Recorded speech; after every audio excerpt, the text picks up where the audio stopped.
Hello everyone.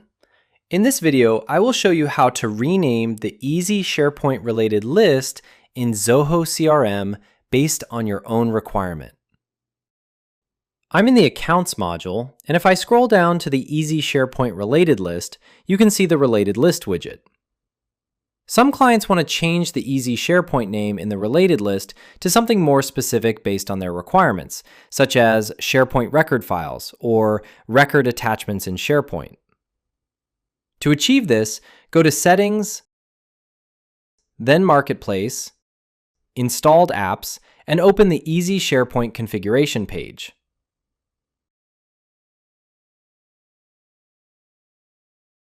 Click the Update button and copy the URL provided.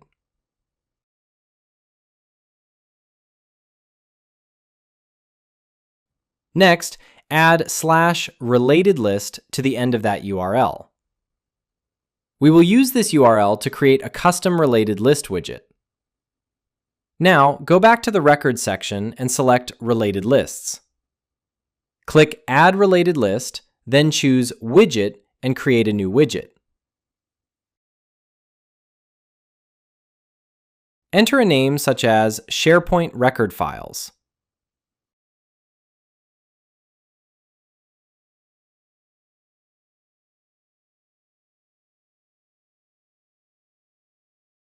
Select External Widget and paste the URL you copied earlier.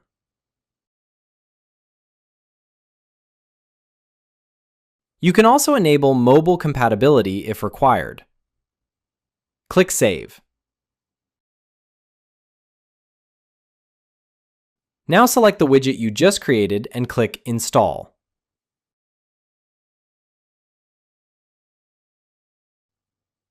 Enter the related list name, such as SharePoint Record Files, and save it. You can now see the new related list in your record. Click on it. The widget will load and display your SharePoint files.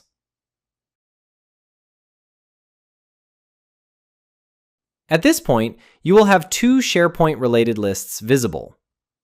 To hide the original one, click the menu, locate the previous Easy SharePoint related list, and click the left arrow icon to remove it from the layout. You can then move your new related list to the desired position. Your related list name has now been successfully customized. That's how you can change the Easy SharePoint related list name to match your business requirements.